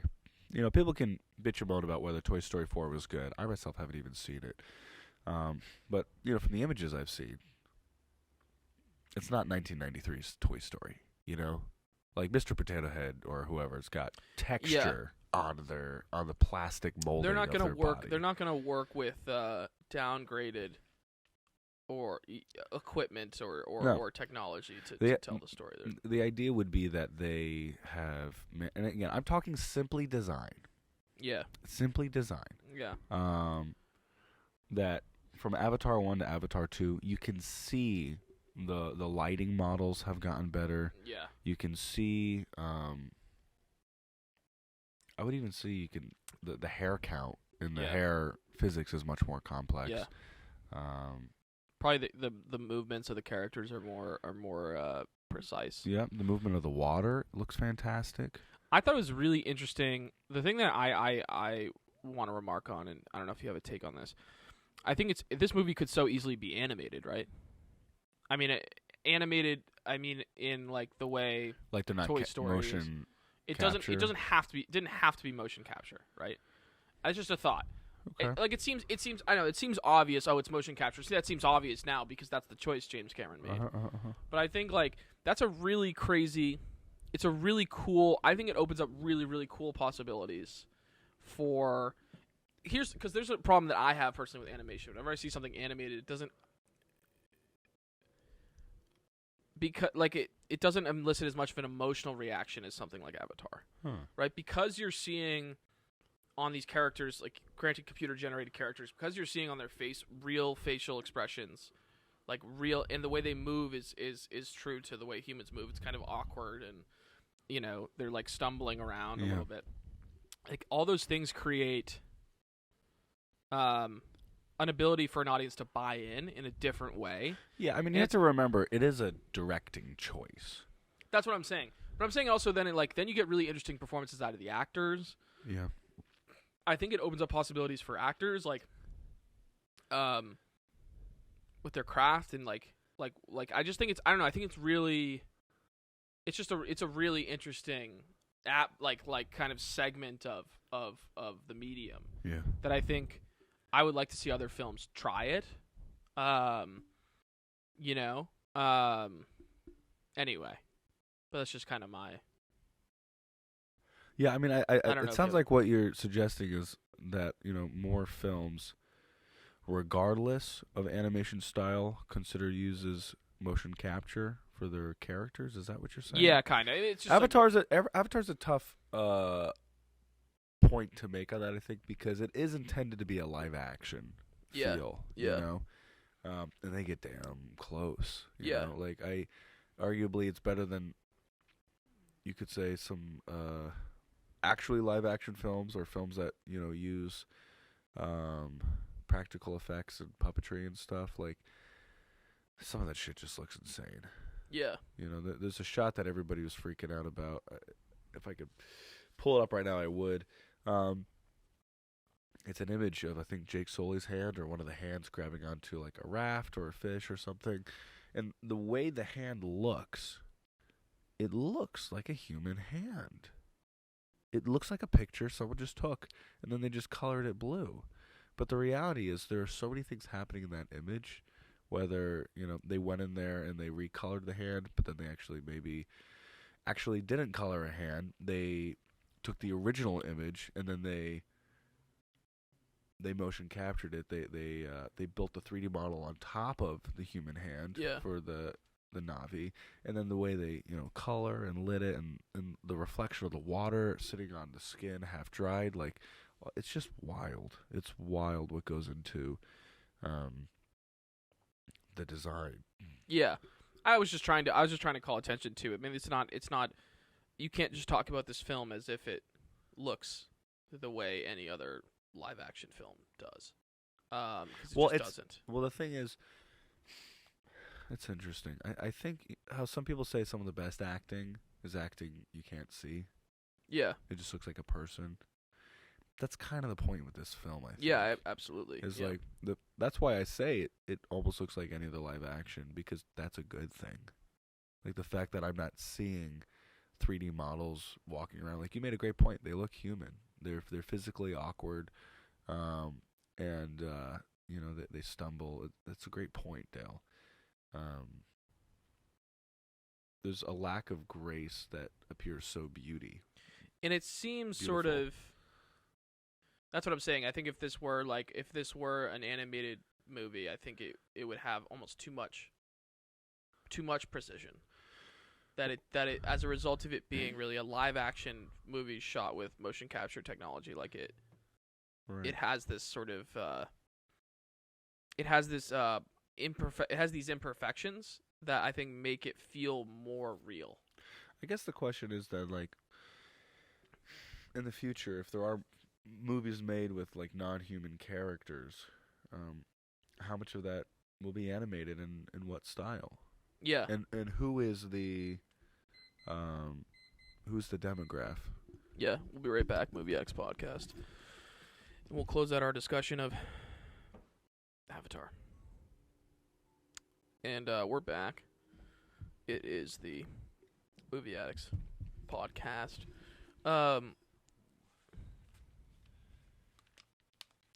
Yeah, so I don't know if I had any grand point to make. No, I mean, this front, I'm but just it's- thinking about it as an exercise of like animation versus live action. A lot of the animated films that probably have come out in the last 20 years, 2D or 3D or otherwise, they could have been done live action, right? They just don't. Yeah. You know, like Yeah. you can't do Cars live action because they're cars. You can't do Yeah. Bugs Life because they're cars. Yeah, Emperor's New Groove, technically 2-dimensional, yeah, not 3D. Spider-Man Into the Spider-Verse, technically people. You know, we've seen tons of Spider-Man movies and superhero films. yeah, But they end up having such a specific art style. And they've always kind of had a specific art style, whether, you know, with the big eyes or the really colorful palettes. And I'm sure a lot of this is rooted in the fact of, like, demographic, because we're doing it for children. yes, But the idea that we're having so much time being spent on designing and animating for, like, adults, basically. Like, you could say it's a family action film, but there's more to it than that. There's more nuance. Yeah. And it does make you wonder if James Cameron, on top of just paving the way for technology, is also kind of paving the way for like a new genre of animated live action films. that's what I'm saying. You Yeah, know? yeah, absolutely. Which is cool. I think it is cool. And for better or for worse, Disney is kind of the one to do that. Sure, You know, they've got the money, they have the legacy. sure. It's definitely something that they clearly are interested in perpetuating. Yeah, man. But, you know, to your credit, even beyond, like, the animation and the design, so beautiful. Just, like, I could turn that film on without any music, dialogue, score, whatever, and just watch the underwater sequences. Yeah, It's really something to behold. It's Yeah. beautiful. yeah. No, it really is. I mean, that was the stuff. The underwater stuff I was particularly impressed by. Like I remember looking over at Annika during like one of the first sequences where they go like swimming. Yeah. And just because we were just like, wow, like it looks incredible.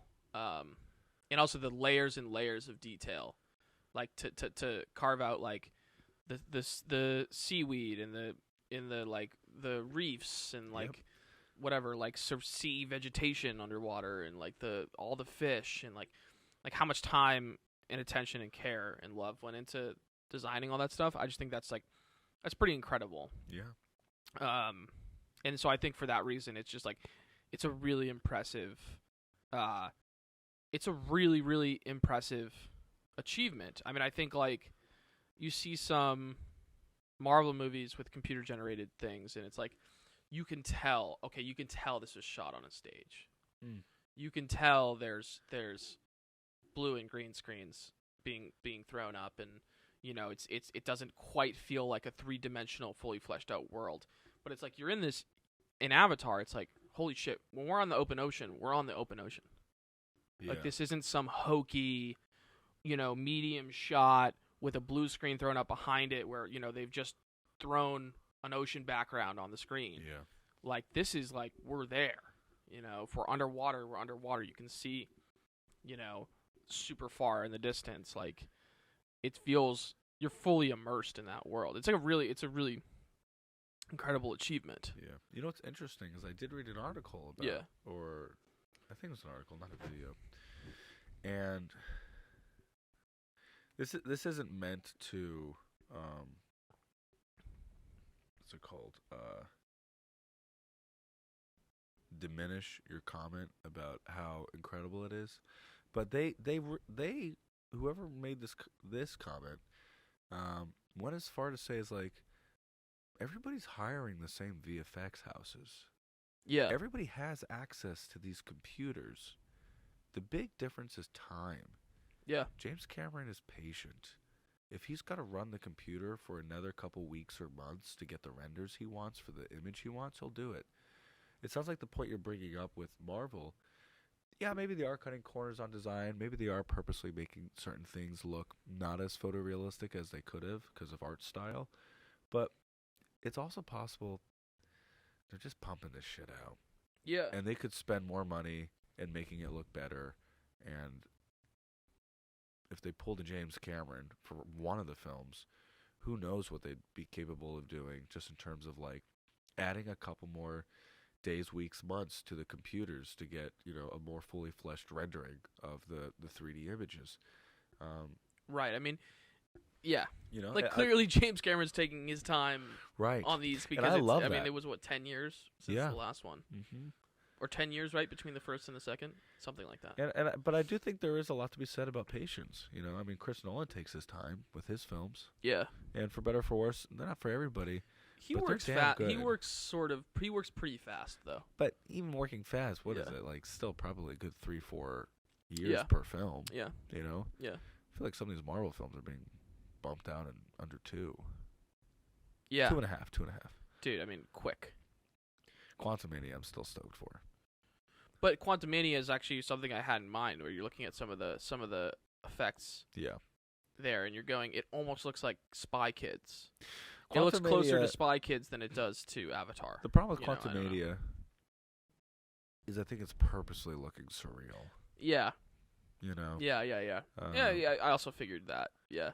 Yeah. But I think you have to give James Cameron props for pulling off what is a pretty wild. Dude, that credits was so long. Did you sit for the credits? No. I sat for a lot of it. I don't know if I sat for the whole thing, but I was like. I mean, dude, because it's like, it's probably tens of thousands of people. Probably. Maybe? I just remember it being very long. Yeah. It was impressive. Yeah. Anyway. Well done, Jimbo. Nice job, Jimmy. All right, Gabe, the time is nigh to make a determination. Is this a cock-up, a clog-up, or a lock-up? Go. It's a lock-up. See the film, experience the beauty. I'm gonna give it a clock-up, pending the release of the next 2 films. I may retroactively go back and change my rating. I'm going clock-up. I didn't love the story as much as you did. You said you didn't like the 7 minutes towards the end of the film. You said everything else. That's enough. That's enough to tip the scales for me, buddy. Listen, buddy. Listen, I'm a perfectionist. Yeah, I can tell. I want to see Jimmy. I can tell. I want to see him do something perfect. Yeah, you're right. 7.8. It's not good enough for a lockup. 7.8. I have to say that feels like an appropriate rating to me. But I think that's a really 7.8 isn't a clock up. I'd say clock up. What is a lock up to you? 7 or higher? I would think maybe even a 6.5 and higher. Yeah, pushing to me, it. a lock up is like more of an 8 and over. I was thinking clock up is like 4 to 7. 4? 4. It's no, a clock up could not be in the 4. Clock territory. up is in the middle. It's in the middle. It sounds like you're rating it more on like a school rating, where like anything under a 6 is trash. Because I'm thinking that I wouldn't give Whereas I'm thinking 1 to 3 is trash. 3 to 7 maybe has value. If something is a 1, I mean it has to be like really horrendous. Either it's horrendous or it's very subjective. I mean, this is all subjective, of course. What I mean to say though is like Cloudy with a Chance of Meatballs, I love. Got 28% on. Fuck them. On Rotten Tomatoes. Subjective. Most corrupt, by the way. It's probably because they didn't make the payments on time. The Please most make sure. corrupt. The most corrupt. Please make sure to submit Review your site. your full balance after the deposit in order Yeah, to they get send an invoice. They're an like, 85% on your oh Rotten yeah, so Tomatoes when's score. your release date? All right, we'll send you an invoice a week before. We're either gonna fuck you or we're gonna, So ride messed on up. to Valhalla. That's it, baby. Valhalla. Valhalla, as the Vikings would say. Yeah. Valhalla. Valhalla. You think Valhalla's real, Gabe? Is there a great hall after What if we you die and you go and you're like, you see it? There's like hell over there. There's heaven, and then you look over to the right. You're like, what's that? They're like, oh yeah, that's Valhalla. Yeah, it's just a bunch of Vikings. Like, You just you walk partying. over there and you're like, "Can I come?" And they're like, "Did you die in battle?" They No. rip your innards out. I Start love drinking. like Viking, like Norse mythology. So fucking Yeah. wild. Are we gonna do a Norse movie? Could we? I would love to. Could we do a Viking comedy? Is that possible? That feels difficult to me. It was such a grim time. I think it'd be interesting. I'd be open to it. I'd also want to do a serious movie. You're gonna be open to it. I'd also want to do a serious Viking film. I'm just saying, there's got to be a hilarious comedy out there where like Leif Erikson decides to go to America, Yeah. not because he Leif Erikson, what a reference. not because he wants to like expand beyond. I was thinking more like Mads Mikkelsen, but I'm just thinking like, wait, Mads Mikkelsen. the actor. Leif Erikson's not an actor. Leif Erikson's a historical figure. Very confused right now. What? Okay, dumb call But I on my might part. be wrong here. I thought Leif Wait, Erikson let me was see, let me like see, one let of me the see. later Vikings. I could be wrong about this shit. Yo. Now we have to look this up. Who's Leif Erikson? Ladies and gentlemen, we're about to crash and burn. This is not good for me right now. Yeah, Leif Erikson was a Norse explorer who is thought to have All right, been I'm an absolute idiot. is thought to have been the first European to have set All right, foot on I'm North dumb. America. I'm dumb. Cut that. Approximately half a millennium before Christopher Columbus. This is around 970. Yo, that was so dumb. He established a Norse settlement. I was just thinking, Leif Erikson is like trying to get to America There because was he doesn't. by the way, there was an actor named Leif Erikson. Good call. That's So cool. I'm gonna say that that's who I was thinking. Yeah, totally. Did he do anything? Yeah, he did a lot of stuff. What did he do? He let's see. Go on.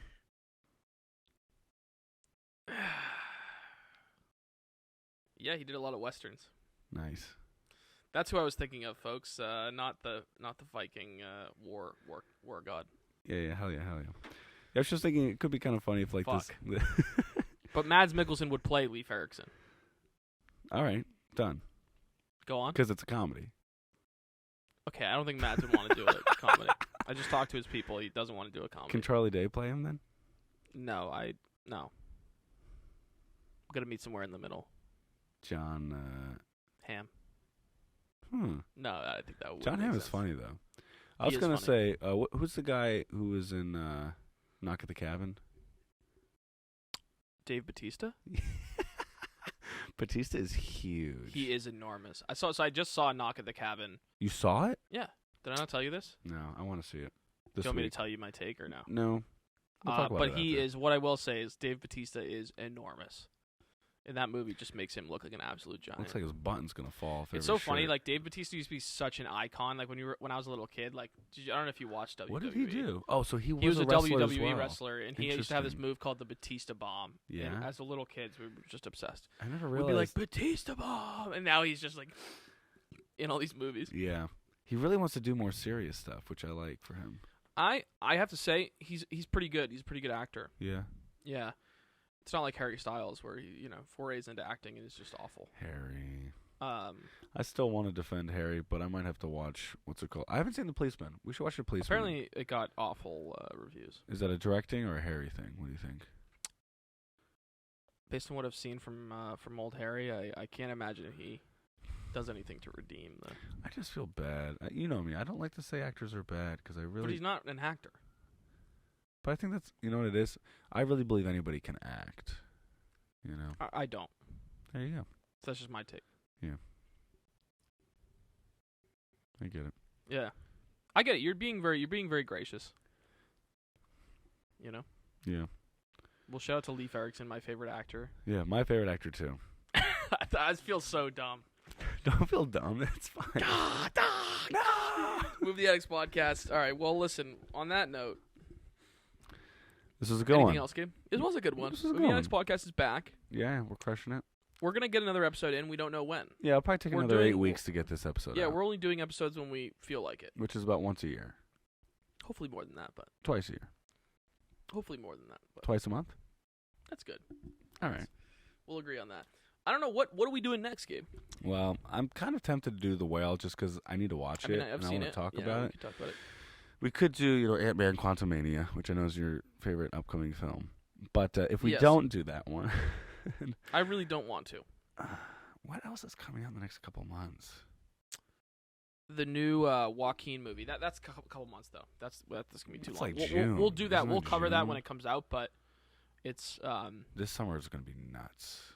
yeah, Oppenheimer. We have Oppenheimer. We have Barbie. Barbie. We have Beau is Afraid.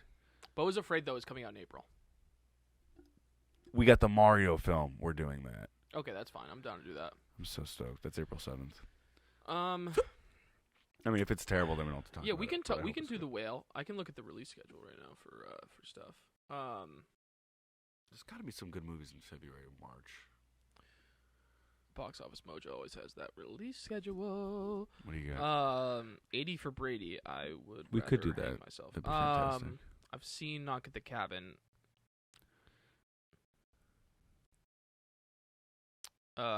Pearl. You're moving backwards, aren't The you? re-release of Titanic. Oh, we boy. do need to see that. I would be down to talk about that. It's one of my favorite movies. The Blue Crafton. UFC 284. Winnie the Pooh, Blood and Honey is coming out. Yeah, the sequel. So I don't know. That's just a. Ant-Man, stoked. So which one do we? So should we do The Whale next? I don't know. You're bulldozing. Oh, past Creed everything. 3. I'm very excited about. I need to watch Creed 2, to be honest. You just skip. All right, so Casablanca. they're let's re-releasing? we can plan on. I think our next one will probably be The Whale then. The Whalebird. All right, man. I'm Dale, And I'm Gabe.